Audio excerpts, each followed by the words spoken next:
I was pronounced dead. No heartbeat, no breathing. For 3 minutes, my life was over. But what happened in those moments changed everything I thought I knew about life, death, and eternity. And when Jesus appeared, he showed me something I can never forget. Please don't scroll past this. This message might not be for everyone, but it could be meant for you. It happened without warning. One moment I was awake, fully conscious, and the next moment my body gave out. I could hear people around me at first, but their voices started fading like a radio losing signal. Everything felt distant, like I was sinking underwater. Then there was nothing. No pain, no fear, just silence. And suddenly I realized something impossible. I was still aware, but my body was gone. I was looking down at myself. My body was lying there, completely still. People were panicking. Someone was yelling for help. But I felt calm, peaceful, lighter than I had ever felt in my entire life. It was like every burden I had ever carried was gone. Then I felt myself being pulled, not down, but forward. A light surrounded me, not a harsh or blinding light, but one that felt alive, warm, safe, full of peace. And from that light, he stepped toward me. I didn't have to ask who he was. I just knew. It was Jesus. When he looked at me, I felt completely exposed, but not ashamed. He saw everything, every mistake, every thought, every hidden part of my life. Yet there was no anger in his eyes, only truth, and a love deeper than anything I had ever known.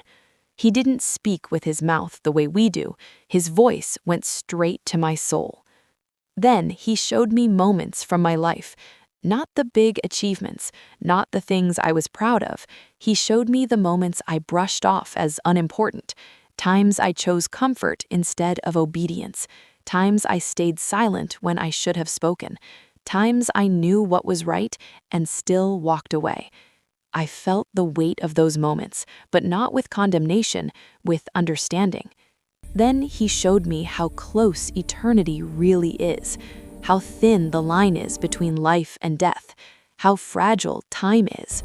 So many people live like they have endless tomorrows, like there's always more time to change, more time to forgive, more time to turn back to God. And then Jesus said something that shook me to my core. Many say my name, but few live my words. It wasn't spoken in anger, it was spoken in truth. Then he showed me separation. Not everyone goes where they expect. Not everyone who believes they're ready actually is. Faith without surrender is not enough. He said, religion is not enough. Good intentions are not enough. I want your heart, not your habits. Then he looked directly at me and said words I will never forget. You have to go back. Tell them I am real. Tell them I am close. Tell them I am merciful. But tell them time is short. In that moment, I understood something clearly. God's mercy is real. His grace is real. But delay is dangerous. Tomorrow is not promised to anyone. Suddenly, the light began to fade. The peace lifted. Weight rushed back into me. Pain hit my chest. My lungs burned as air filled them again. I gasped and opened my eyes. People called it a miracle. Doctors were shocked. They couldn't explain it. But I know the truth. I was sent back. If you're listening to this right now, your life matters. Your choices matter. Eternity is real, and Jesus is not just a story from the past. He is alive. Don't wait. Don't put it off. Turn back to God today. Not tomorrow, not someday. And if this message touched your heart, share it with someone who needs to hear it. If you enjoyed this, subscribe, give it a like, and leave a comment. I'd love to hear your thoughts.